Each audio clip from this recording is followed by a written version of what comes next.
All right. I think so. For our next speakers, one of them, you've heard a lot from already, Liz. So I don't even know if she really needs an introduction beyond the fact that she's been talking to you all morning.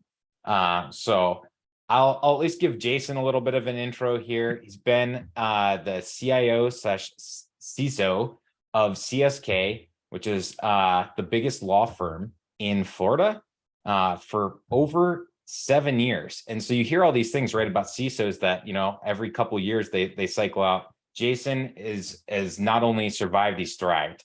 And so he's got over 23 years of experience in this space. The other thing I want to call out, a lot of the places I've worked have had demotivational posters, right, going around the walls. If you follow Jason on LinkedIn, it is a stream of positivity, good leadership advice, things like that. And hasn't failed to make me smile in the mornings when I see this. So I just want to thank Jason personally for some of your LinkedIn posts there, sir. Appreciate it, Tim. I'm here. There we go. That's my intro. All right. Well, I'm excited to join Liz. We haven't done anything ever together, so I'm super excited to do this session with her and whatever, questions. Like, we're very open. It doesn't have to be a full, ask any questions you want. How about that? Is that simple? Fair? Sounds good. And I like the shirt there, sir. Nice. Thank you. I approve. Thank you. Yeah. So for anyone that is joining late, I realize I need to make sure Liz does get a proper introduction. She is the SCYTHE VP of operations here. You might know her as Lawyer Liz on Twitter. So that's where I at least needed to give a little bit of an intro, just in case people joined us late, Liz. Oh, no, I appreciate that. Thank you. And why I'm so excited to have this conversation with Jason specifically is in a former life, many, many years ago, it feels like, working at law firms and trying to handle the technology side of legal issues, and my colleagues not really getting it. The fact that Jason not only can wrangle and herd the cat, he does it, and does it with, you said, a positive attitude, or at least a publicly positive attitude. Let's delve in and find some of the secrets. So thank you. And yeah, Jason, are you ready to, share a little bit about the Purple Rain? And I'm ready. Liz, are you ready to sing a verse with me? No, okay. I don't make me do this. Now we have to do it, at least just for the crowd. It's for the people. They wanted it. I don't even know, because, and the worst part is I can't even remember the lyrics. Like, I'm having stage fright. So it sounds like my line is, I never want to cause you sorrow, and yours is, I never want to cause you any pain. Okay. Okay. Mm-hmm. Okay. So I'm going to just play a little ditty here, and we'll be fine. This is going to be cut out of the public. Yeah, absolutely. From the recording, absolutely. Here we go. All right. Here's my line. I never meant to cause you any sorrow. I never meant to cause you any pain. That's it. That's all you had to do. You got it. But I did cause pain. It was very painful, but you know what? We're going to ignore that, and we're going to start the session. Look at yeah. But when we're talking about causing pain, and I feel like we are cutting short a little bit too, because you've been causing pain to non-cyber focused companies for a while now, and not just in the legal industry, and trying to get them to understand and prioritize. And so as we have an audience of everything from researchers to Purple Team, other fellow CISOs, everything like that, set the stage a little bit. Tell us how you got to here, and why you have caused sorrow and why you have caused pain. to Ooh. those red teams at trying to, or not red teams, but the threat actors trying to attack the companies you're protecting? So I got into legal probably, like I said, I've been here for 7 years, but before that, I was in biotech, pharma startups, and security was never a focus. But when I got into legal, I could see that legal was very, ugh, not that's not a focus. It's about billing, right? And so I had to bring in a brand new security program, like develop the whole thing internally. It was like, oh, it's really gonna upset the lawyers. I'm like, well, I think what's coming down the line, what's coming down, eventually over the next few years is going to be there's going to be regulations, there's going to be requirements from clients. It's slow right now. They're going to say, hey, do you have a password policy?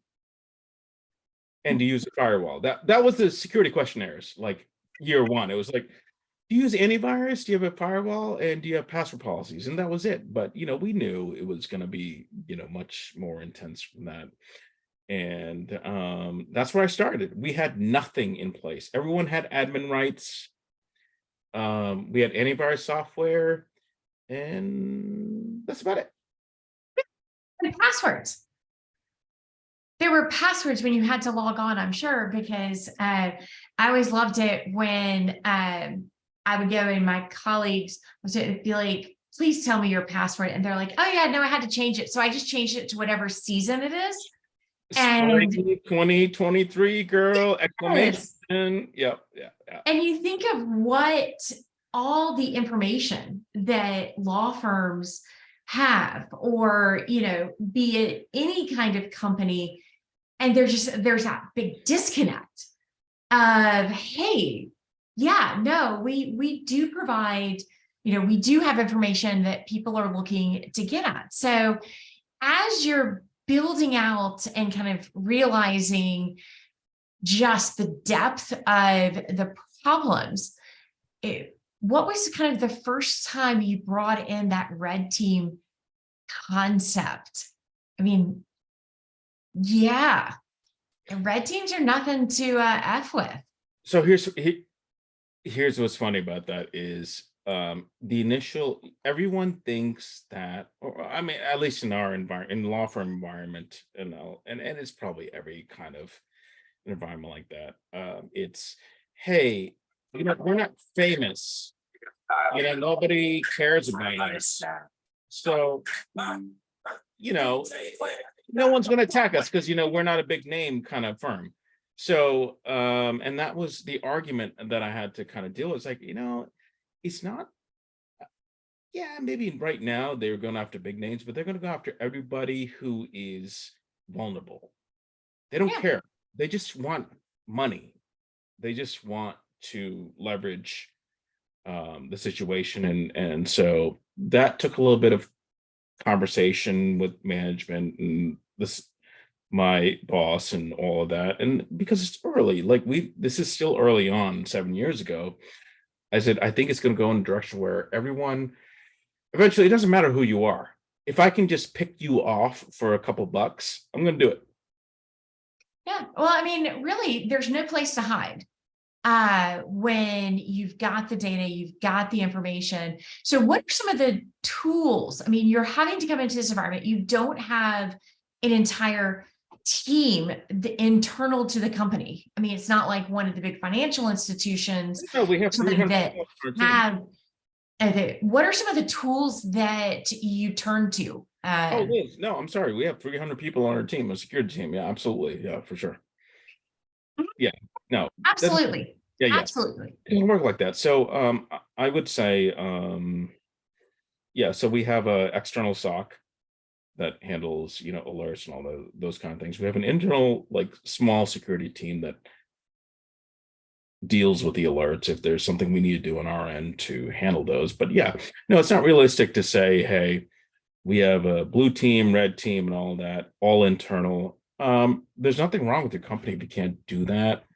And we don't have that, by the way. So we outsource some of it, we internalize some of it, and we use some automation as well and some software to handle that. And every company's different, so it's okay. Yeah. Well, and so what are some of the things that you were looking for in that kind of, again, that red team side of, you have to get the lay of the land. Whereas, are there any things that worked or that you're like, you know what, this is way out of budget? And it's the Ferrari. I don't need that. I really just need the everyday driver. I think when you start, it's depending on where your role is and where you start in the company. And number one, you have to start with inventory, assets, see, okay, what do I really have in the environment? Because you can be provided with, hey, this is what we have, this is all we have, this is the inventory list, but it's not necessarily true if it's static. We have to have an active inventory. So you need a tool to kind of like actively kind of look at like, hey, what's in the network, like what has joined the network, what's in here. So there's tools out there obviously to do that, so that you can't protect your network unless you can't protect your neck unless you Right. know what you have to protect. So I think it has to be constant scanning, constant inventory of the network to figure out what you're doing. Yeah. So how do you, when you talk about the protecting your neck and your, what you want to hear and setting those priorities, how did you first get the lay of the land and identify the playing field? Yeah. So one things we talked about, Liz, earlier was what I don't like is like theories and kind of broad. People want to know what tools we're using. I think it'd be appreciated as far as what we do to do that. So I'm just gonna bring some examples in. So for me to know what was sprawling across the entire network, I brought a couple tools in, and one of the ones that I like personally, and listen, you may hate it, but whatever. I like Run Zero to like inventory the network. I think they did a good job of finding things that you may not find otherwise. If you bring an MDR in, like a Rapid7 or eSentire or a Red Canary, whoever it is, they will also do a good job at least inventorying what's in your environment, so we can figure out how to protect it. And I hope that's helpful, because that was one of the things when I started. I was like, why don't you tell me the tools you're using? What are you doing? And no one would tell me. It's like, oh, it's protected, and I'm like, I don't think that's. Is, I can is tell you that everything. how it works? Security through obfuscation? Yeah, I mean, yeah. So that's the thing. I'm like, hey, you know what? If it helps you, it helps me then. So we can find gaps and all that kind of stuff. So we should be able to share intel. I mean, I'm not going to tell you like down, how we run our business necessarily, but there's tools that I really like and that I've used that I've been successful with. So I think it's fair to share. Yeah, well, and especially when you're having to maximize resources, if there's Yeah. something out there that's not working, then, being able to find out and do that and, be able to adjust and shift. And so what are some of the things? So you've got the red team, you've come in, you've identified where your assets are, what you're working on. They've worked with the blue team and kind of said, hey, this is what we've seen. You've set up some of those, but we're still talking about potentially a lot of different resources. And how do you, and of course, with UniCon being a purple team focused, how do you bring kind of that king of pain where, all right, now we're all sitting in the same room and nobody likes to hear that their baby's ugly? King of Pain. King of Pain. You Yeah. heard me. Maybe, what's funny is I'm the DJ too, by the way, folks. I don't know if you can hear the music, but hopefully you can hear it. So yeah, so this is where you build the plan, right? The business plan, the strategic plan to address these things. So again, where we started was, hey, I need to know what's here, and then how do I address what's in here? And because it's really easy to say, hey, or you listen to some vendors that say, hey, we have the tool that covers everything. We'll do everything for you. We do all your pen testing. You don't need to get any external testing anywhere. We have like automation, everything's automation. We'll cover all the vulnerabilities, all of that. Oh, Randy says, sadly, Zoom is suppressing the music.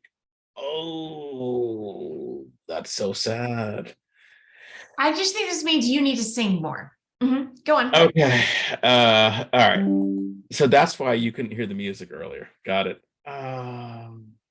For 2024 UniCon. Yeah. There Now you we- go. So we can build a plan, a strategic plan based on what we have internally and say, hey, we'll start with the basics. And most of the basics are free, right? So we can remove, when I came in here, everyone had admin access to their machines. Just simple things we can, remediate.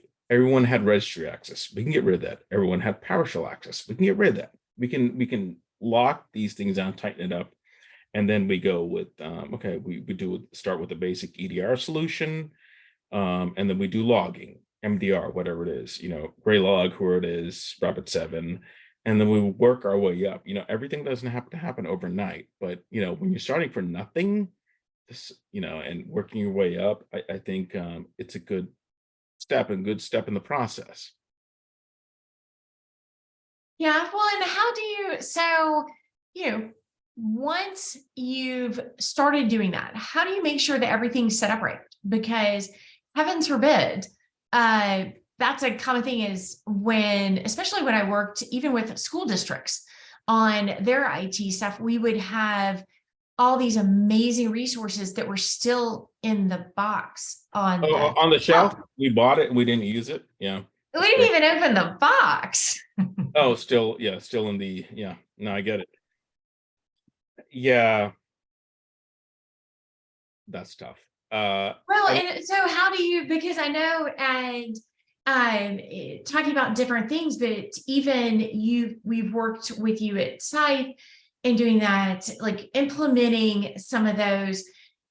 How do you get to that kind of that higher ground of realizing all right, so the song with Stevie Wonder, Higher Ground, says you can't hear it, so play it for yourself.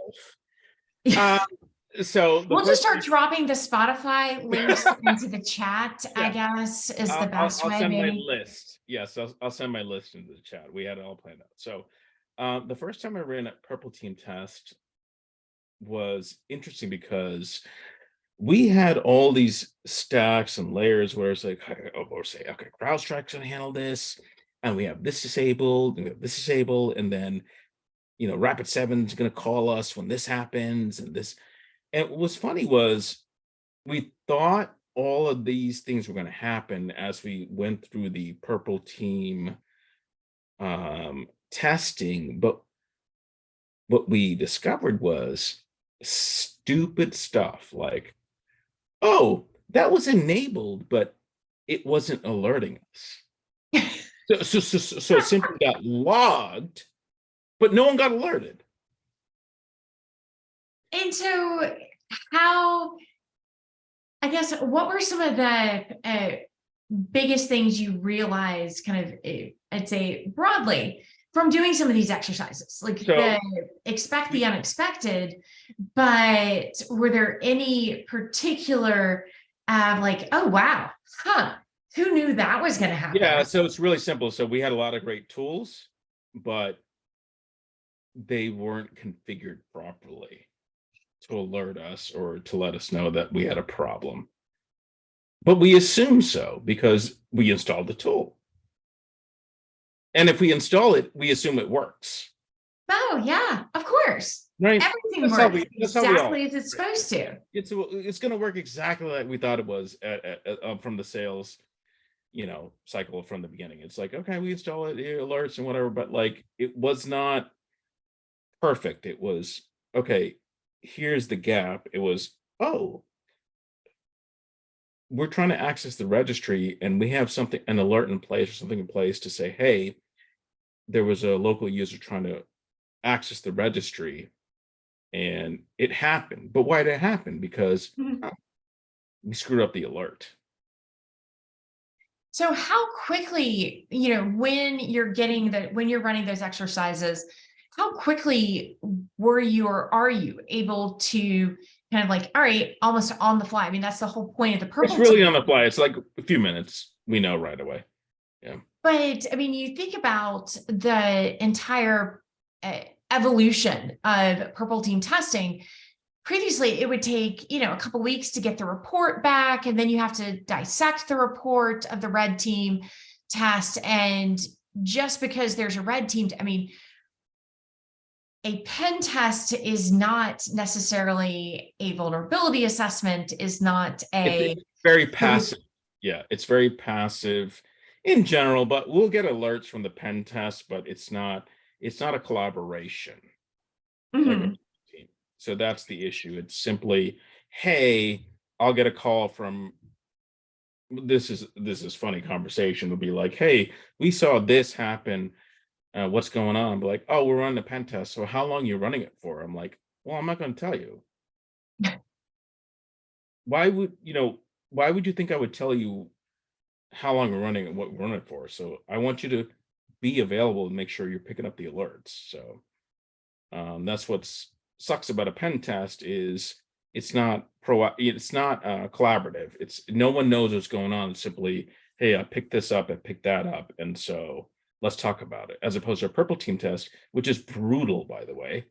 No, it's a scythe, but you're talking a couple of days of got to get your folks involved, your security team involved. You spend a couple of days really breaking down every single thing to see what's happening, what's being alerted, what's being logged. Did we pick it up? Did we miss something? But it's providing that valuable information. And I think what's great to see that shift is getting it in real time. And you're getting it in an actionable, feedback and reporting. So it's like, okay, all right, well, let's do that. And that you can shift. Like, all right, well, let's run it again and let's see like what happens now. Like it's that it's not just one bite at the apple. You get to come back and do it and see how it's going. And all right, caught it that time. What's next? And given that, what are some of the ways? Because now that you've run the test, you've gotten that feedback, you've got everybody kind of sitting in the room together, be it a virtual room, but really cash rules everything.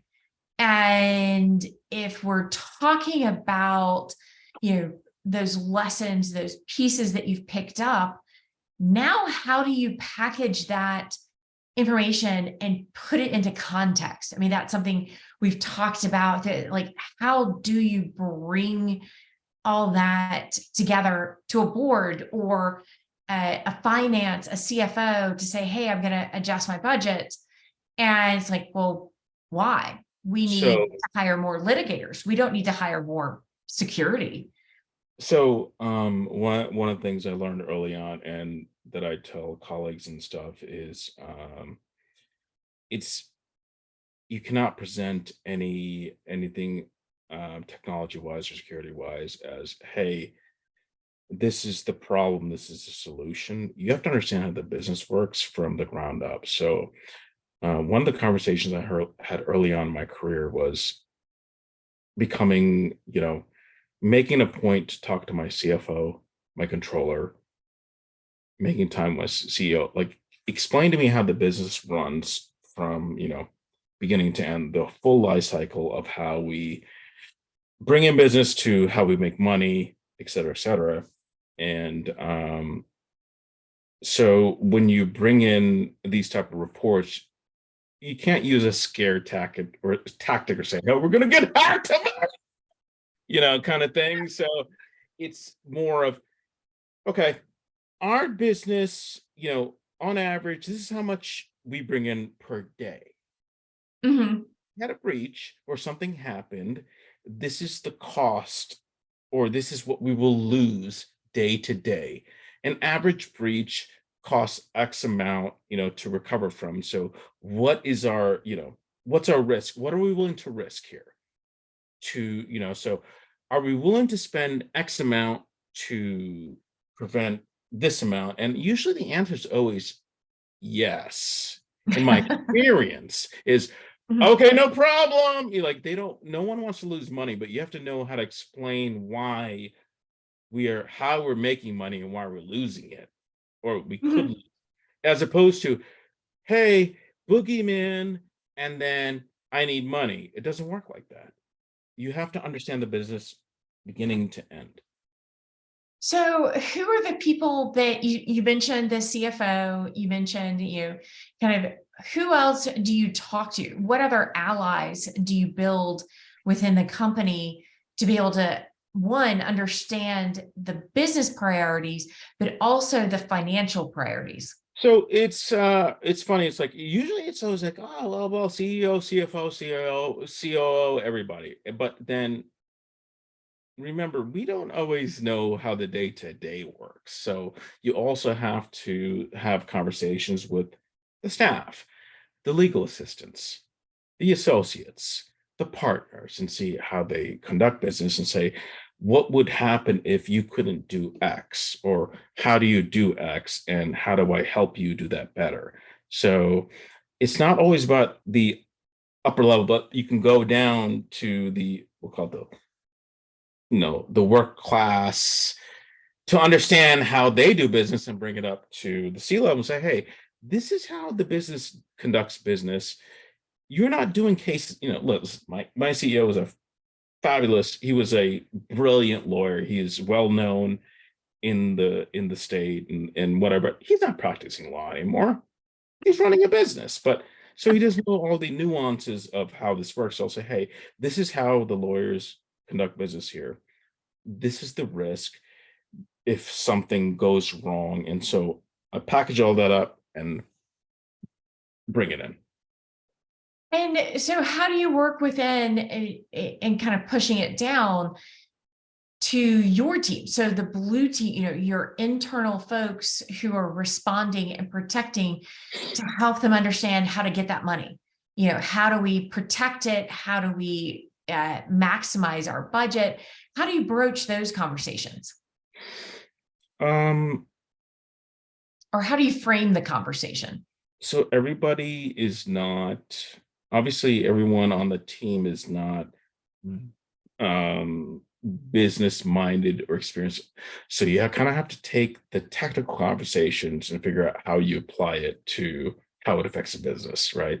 I can't expect everyone on my team to be like, well, I know how the business runs, and this is why if I do this or this happens, how it's going to impact, the profitability of the business. So you have to have kind of, you have the conversation and you figure out how you're going to say, hey, okay, as a business person or business minded person, I want to establish a case for what I need or what we need to do here.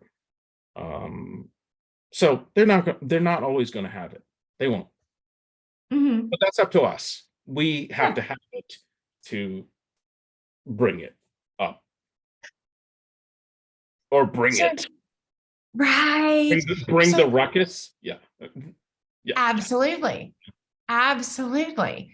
Because, and it's also so leveraging, and that's one of the things that we try to build out both with our platform is helping prioritize and helping see some kind of, hey, yeah, this is an issue, but this is easier. This works with different integrations between tools. How do you identify when you go open source or freeware, and when it's worth the money to really invest in something?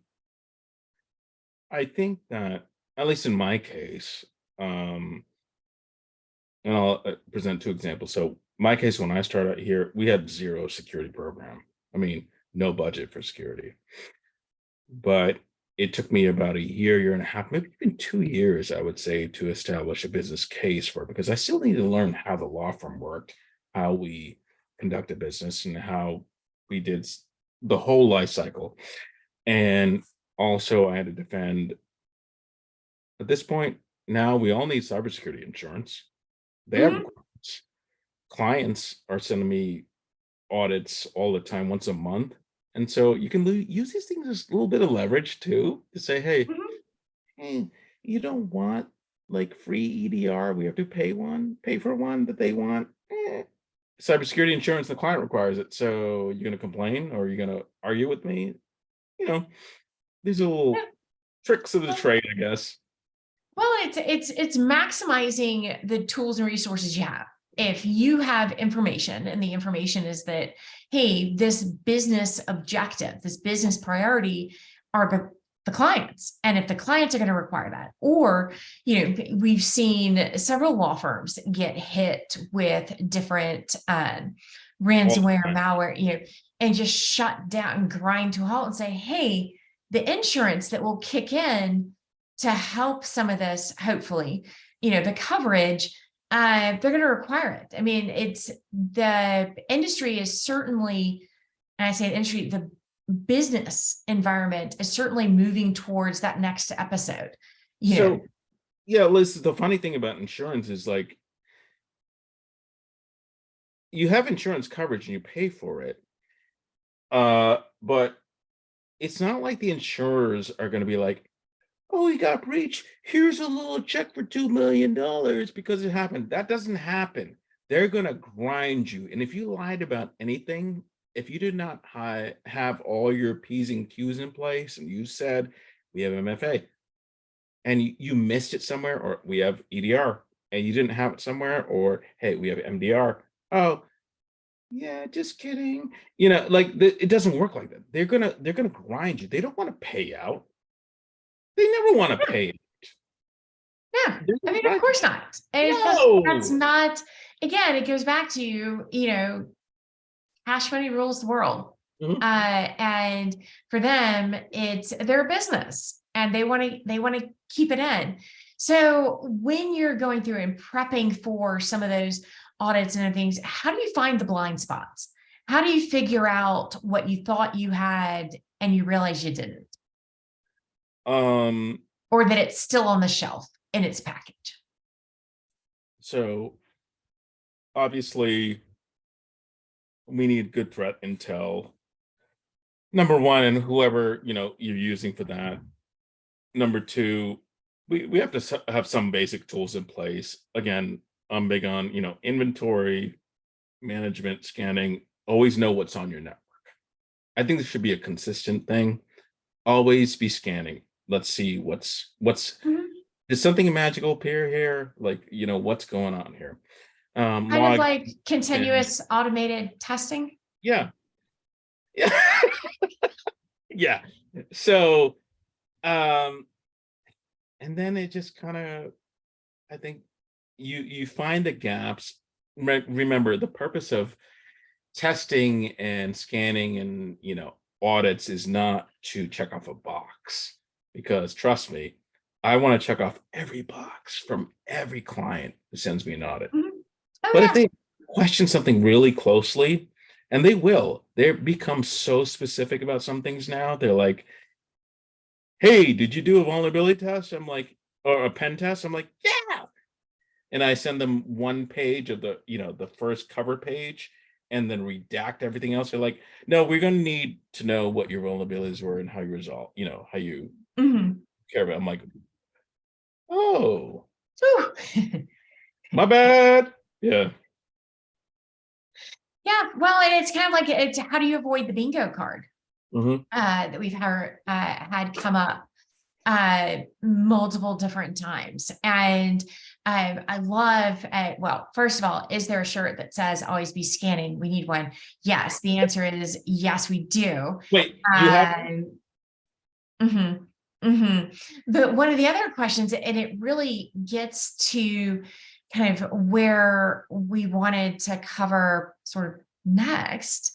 Again, next episode. But how do you manage that communication and coordination, not only between various teams during an attack, such as IT, security, and legal, which I can tell you from firsthand experience, being at ground zero during during a ransomware attack, that the answer is not very well frequently. So hopefully, Jason, you've had better luck with that.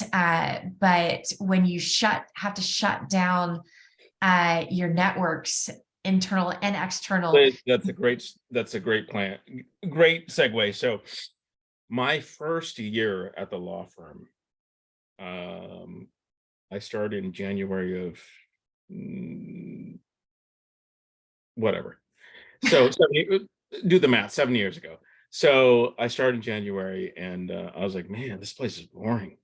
And so December of that year, we got hit by, and it was at the time where ransomware was simply, and I forget the vector, but it was more of a, hey, you've been ransomed, and then they encrypted everything on your machine, and then it spread across the network. And this is when we had full admin rights across the network, full RDP access, full open shares, and all that kind of stuff. And imagine the call I had to make to my boss, and it's in headquarters, my headquarter office in Miami. And I had to say, hey, boss, I know it's 3:00 on a Monday, but I have to send everybody home. So, at a law firm, where every 6 minutes is that's cash money. Yep. And you just brought the pain. So I'm how not did going that to, go? yeah. So I'm not going to say what we're an AmLaw 200 firm, so we can kind of look that up, but I'm not going to say what we make for every use, but every hour counts. So I shut down every machine. I had every machine shut down in the network, and we basically had to manually go through to make sure that. And so eventually you found where it came from and who got it from the email security system, from our SEG, to figure out, okay, so it was an Excel spreadsheet, somebody opened it here, and then it spread. Oh, wow. Okay. Yeah. Was it finance? Was it the accounting team that opened it? No, actually. It was, Woohoo! yes. Hey, good job. Right. I've That trained my was people super well. important for me. It was like really, I took that one to heart, and I was like, I gotta focus on this. And so yeah, we made a lot of changes within the next few months as far as how we were handling endpoint security and local access and all those kind of things. So I guess the question was, how do you manage the communication between TAC? So other than that call, which I'm sure went well, did that give y'all an opportunity to kind of set up, hey, let's have, as part of our incident response, when there is something, it how actually do gave me we leverage. bring Yeah, everybody it into the actually gave me war leverage. room? Like, sometimes something has to happen for people to take things serious. Like there has to be a catastrophic event for companies to take these kind of things seriously. And that was my starting point. That was my initial leverage to get that going. And so did it help frame the priorities and kind of put it into perspective of, hey, now that we've had this, between IT and security, that being your team, going to the managing partners at a firm to say, It became pretty hi. easy. It was pretty easy from there. No, I'm not saying we have to have an event, and I'm not saying to initiate an event either, but it makes people really kind of wake up to what's going on. And so that was my event that made me really push it. Well, and so were you able to leverage that event, or kind of how long did, because I kind of feel like anytime there's a natural disaster or something, people like band together, like, ransomware. Oh, No, it's and great. We all then, band together. It was great. and yeah, denial isn't just You know?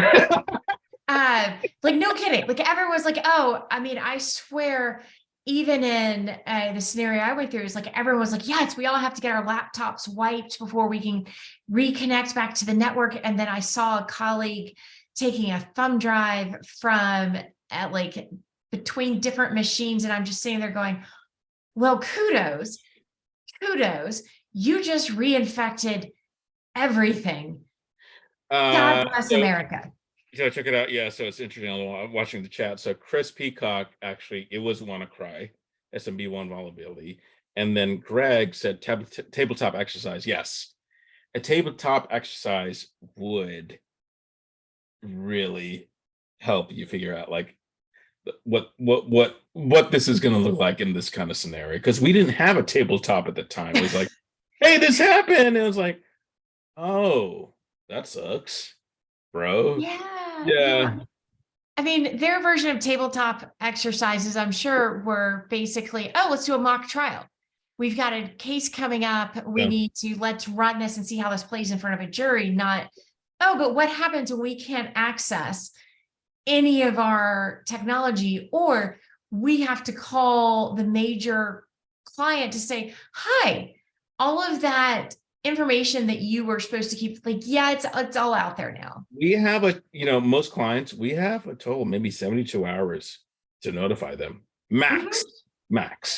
We don't want that embarrassment.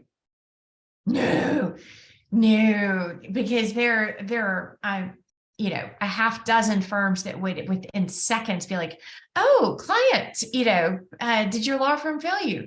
May we jump in and Right. Have you spoken to our litigation team? We have to leverage that situation. No kidding. Like, it's happened to other competing law firms, and they're like, we can't get a hold of them. Can you help us? It's happened, Yeah. I mean, we don't reach out to them necessarily like, oh, we heard, law firm got hacked. I mean, we have to, at the end of the day, we have to be cordial and colleagues with everybody, but we're not going to like leverage your pain either. Some do. And I'm not saying it's right or wrong, but it happens. Yeah. And once you have the king of pain, and again, going back to the purple rain, would Cali Purple be a good starting point for showing metrics to management? Not going to lie, I'm not familiar with Cali Purple. If anyone is, please let me know. I was not familiar with that. Meh. All right. Peacock has thoughts. Peacock has said, jump in on it. So Kali Purple is a purple distribution of Kali Linux. Kali Linux is famous as a pen testing / red teaming Linux distribution. Purple was they added some more tooling that made it a lot easier to. When did that come out, Bryson? What's that? Is that recent or is that? I don't remember when it came out. A few months ago. It's not old. I feel like it came out last year. Okay. So in terms of why Jason would not know about that as a CISO, Kali Purple is an operating system distribution. So sorry, Jason probably doesn't even know how his laptop works. But that doesn't stop him from being able to drive policy and making everything better. I'm teasing, but in short, to answer the question, no, Kali Purple is not really going to be there to drive metrics for the board. It is very much a practitioner's tool set. Got it. Appreciate it. And thanks for playing with the humor, that Jay. kind of goes to also being able to leverage one of the things, the expertise of your peers, that you're not the only law firm. You're not the only business. You're not the only X, Y, and Z. So how do you create those networks of experts, peers, colleagues that you can sit around and brainstorm and build ideas off of? I got lucky when I started my career here at the law firm. Interestingly enough, our biggest competitor and enemy in the Florida legal market, the plaintiff side, reach out to me, the CIO reach out and say, hey man, I heard you started at CSK. want to see if we want to get together, because at the end of the day, yes, 9 to 5, we're enemies, but In the courtroom, y'all are yeah, killers. we But hate each other, but we'll be in the same Slack group all day long, just chatting. And I think this is what I like about the security industry and the IT industry is no matter what side you're on or where you are, like people are really kind. They've been really generous to me, and I would not be where I was unless I had the generosity of again the plaintiff's firm, people like Kissane and I'm not gonna give a shout out to everybody in the DM group, but obviously Liz and Lena and Ian. Are y'all here? Hey, Audrey, Mike, Rob Fitzgerald. I mean, all these Chris Peacock, who's always still talking shit here. well, Yeah. and I love it's always that brainstorming and that sharing of, and I They've been love super kind.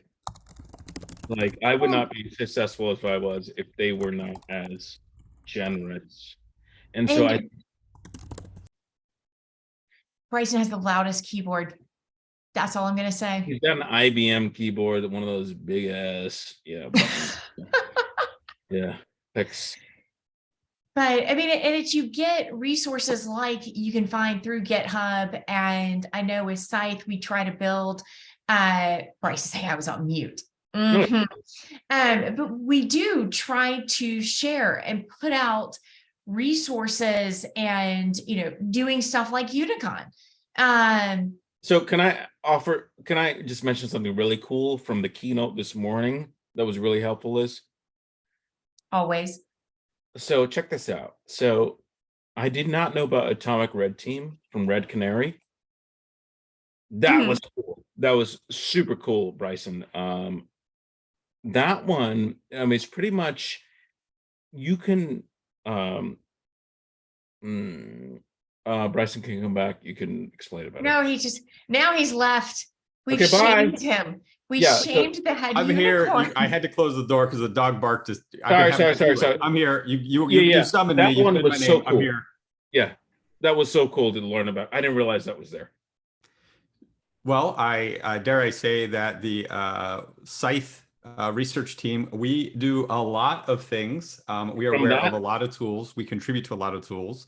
Yeah. And we also contribute to Atomic Red Team. And it is our recommendation for So the cool. basic place to start.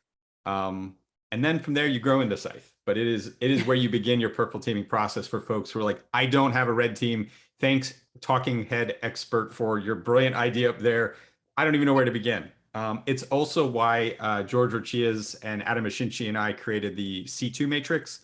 For those who we want to go even further on the practitioner side, we have cataloged over 100 offensive C2 tools, and it has a decision wizard where you can go into it and be like, I want to do this kind of test, and it will advise you which C2s match your requirements.